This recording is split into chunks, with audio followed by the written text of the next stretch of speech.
Pride of the Hull Clade is one of the most unique commanders that we've seen in years. Between it being only 1 mana most of the time and being a huge card advantage engine in the command zone, I think this commander is going to be incredibly popular. But while most players are stuffing their decks full of walls, I have a different approach in this $100 Pride of the Hull Clade deck. Stay tuned to find out.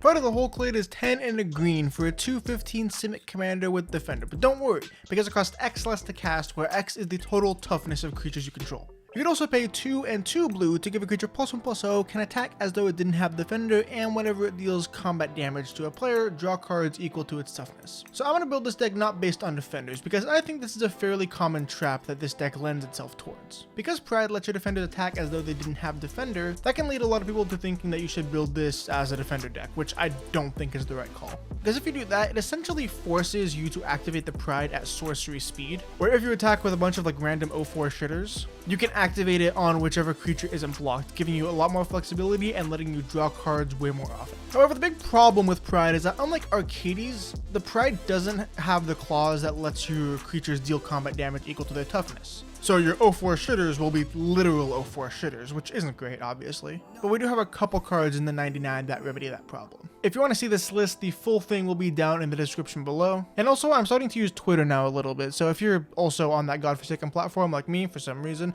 check me out. Link will be down in the description below as well. For the specialty ramp cards, we have a few dorks, being Gyre Sage, Overgrown Battlement, and Wall of Roots. The Sage is going to grow to like a 3/4 or 4/5 pretty quickly because we have a lot of big butted creatures. And as far as the Battlement and the Wall of Roots, they are effectively just mana dorks that make a commander cost way less to cast, because these are actually 2 of the 3 total defenders in the deck, so Overgrown Battlements won't be more than an Elvish Mystic, but it does reduce our commander's cost by 4, which is nice. And then Wall of Roots, if you know how to do the trick where you can declare your casting Pride to get the full 5 mana discount and then put the counter on it to add the mana with the Wall of Roots even after it counted for 5 toughness toward the Pride. We also have Eric Smithies. I don't necessarily know if this is like optimal for this deck, but I just love Eric Smithies, and I think this is the home for it, because a lot of our creatures are pretty low to the ground. And then our last specialty card is Nylea Keen-Eyed, who I just kind of love in creature decks. This is a 6 toughness creature most of the time, so if it is online, we will get to draw 6 cards if we activate the Pride on it. But besides that, it just makes all your guys cost 1 less to cast, and seeing as how we have 38 total creatures in the deck, if we activate the ability, it'll draw us a card about half the time. Besides those cards, we have the pretty standard Simic ramp package of Cultivate Farseek, Hero, Nature's Lore, Rampant Growth, Sakura Tribe Elder, Soul Ring, and Thought Vessel. As far as how we draw cards in this deck, well, I mean, obviously the Pride's ability, but besides that, there are a couple cards in the 99 that I want to shout out for their card draw. The first 2 are essentially the same card in Biomancer's Familiar and Training Grounds. While sure they don't actually draw cards, they do half the mana cost of our commander's ability, and that's like the only reason that, I mean, I guess they should be like ramp technically, but I'm just gonna cut those card draw. We also have Beast Whisperer, which is a phenomenal draw engine, 1 card draw engine in any creature-based deck like this one, and Oran Frostfang. Honestly, this one is more in here just for the death touch, because the commander does give the creature +1/+0, which makes blocks impossible for our opponents, but it is technically draw because they draw a measly 1 card on combat damage when it could be 15, you know? Alright, now it's time for what you've all come here for, the huge asses in the deck. I tried to make all these cards not have Defender 1 and be as efficient as possible. So my benchmark was if it has 4 toughness, I would consider it. So for 1 mana, we have a bunch of vanilla creatures being Aegis Turtle, Kraken Hatchling, Merfolk Secret Keeper, and Sidisi's Faithful. The last one, they're having a bit of utility in the late game. At 2 mana, we have Dragon Eye Savant, which is a 2 mana 0/6, which is phenomenal. Tide Drifter being a 1/5, which is pretty nice. Crashing Drawbridge giving our team haste, Gretchen Titch Willow and the Reality Chip being some backup card advantage if our commander's offline, and Jeering Homunculus. This one is a bit of a pet card, but it's a 2 mana 0/4 and I love it nonetheless. Alright, now for 3 mana, this is where the cards start getting solid. Benthic Infiltrator, Elusive Krasis, and Hunted Phantasm are some nice big-ass creatures that can never be blocked. Final Word Phantasm is a nice 4 toughness flyer that lets us flash in cards cards on our opponent's end steps. Cemetery Prowler is a nice 4 toughness card that doubles as both a ramp piece and graveyard hate. Courser of Crewfix is a cool 4 toughness creature that lets us draw lands off the top of our deck. And Runic Armosaur will occasionally draw us a card while just being a nice 2/5 to boot. Now for the big 4 mana boys. You already know Cherix is getting slammed so hard into this list. Like, he's a fucking 0/17. Like, what kind of stat line is this? Well, it's one that's going to be great in this deck. And then Gorm the Great is not only a 2/7 creature that can draw us 7 cards when it hits, but it also clears the way for some of our other defenders. So we know how to ramp out our commander and draw cards. And how does this deck actually win? Assault Formation and Bedrock Tortoise are 2 of the Arcades effects that I was mentioning that just let us deal combat damage equal to our creature's toughness instead of their power, which obviously is going to be way bigger. Speaking of toughness being way bigger, we have Drelf Visionary Stitcher as a way to kind of swap out our 0 power walls for some nice vanilla flyers. Psychosis Crawler is a nice card in this deck. Being able to pay 4 mana to draw 15 and then dome each of our opponents for 15 will win the game really quickly. Treefolk Umber is a little bit of a weird one because while it only gives the Arcades effect to one of our creatures, if that creature is our commander, slapping somebody in the face for 17 commander damage will end the game quickly. Thunderfoot Bailout and Unnatural Growth are nice team pumps, but they'll probably have to be out at the same time as either the Tortoise or the Assault Formation to get maximum effect. And Azuri Claw of the Progress is the last one. This will basically give us an experience counter whenever a creature enters, and that'll buff up our creature's power pretty quickly. Now we have all of our creatures, we have all of our draw engines set up, and we have our win conditions. What do we do if someone tries to, deal with us? We gotta have the standard Counterspell, Negate, and Arcane Denial just to deal with anything on the stack, whether it be a sweeper or a single target removal spell. And we also have Spellskite, which is just for targeted removal, but it is another one of those 2 mana 0/4s that'll draw us 4 cards on combat damage.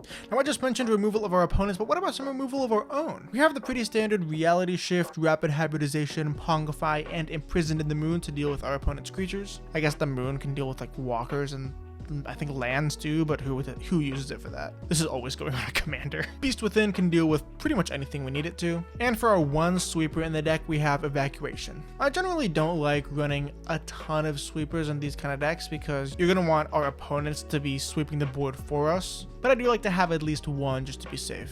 Blue-green is a little bit weird when it comes to sweepers. There aren't a ton of options. I mean, obviously Cyclonic Rift if you can afford that, but that's fucking $28 right now. And there are a couple of different options if you prefer either Aetherize or Aether Spouts to the Evacuation, as a little bit of a pseudo rift in the sense where they're mostly going to be one-sided, but I just kind of like the clean board wipe that Evacuation gives us. I guess you could also play Raise the Palisade naming Turtle if you just really want to keep our commander around, but once again that is like what, $12 something.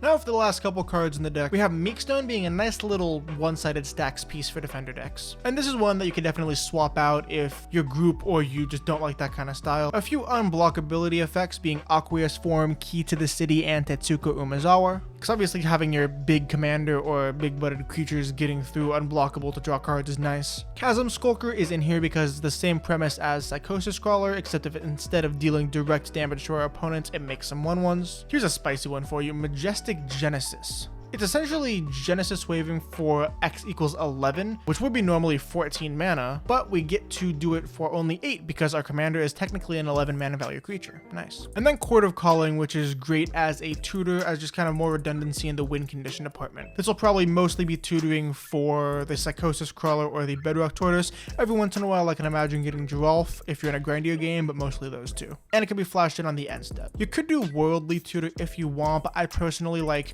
flashing this in at the end of turn, getting one of those 2 win conditions, and then untapping and swinging with protection spells up. And then the last one is Glasspool Mimic. I generally count this as a land in all of these kind of decks that I put it in, but it could also be a 3-mana clone of one of your big guys if you need it to be later in the game. Now for our mana base. A few utility lands that we have in here are Access Tunnel to make our things unblockable once again, Alchemist Refuge to flash things in, Demolition Field to blow up some of the opposing problematic lands, Scavenger Grounds to nuke all the graveyards, which is kind of nice because we don't really care about ours, and besides those 4, just a bunch of fixing lands. Alright, that is the full list of the main 100 cards, but I want to go into a couple of upgrades that you can do if you want to put a little bit of extra money in this deck. The first one is a banger, being the Last March of the Ents. This is just going to let you draw an absurd amount of cards and basically just shit out your whole hand. Guardian Project is a nice upgrade because Beast Whisperer is one of the best cards in creature-based decks like this, and Guardian Project just lets you get a second harder to kill version of it. So Pantral Hunger Dominus is lower on the list for me, but it's good because you can get redundancy on your unnatural growth kind of effects. And Cyclonic Rift. Because yes, no shit, Cyclonic Rift is a good upgrade to any blue-green deck, but I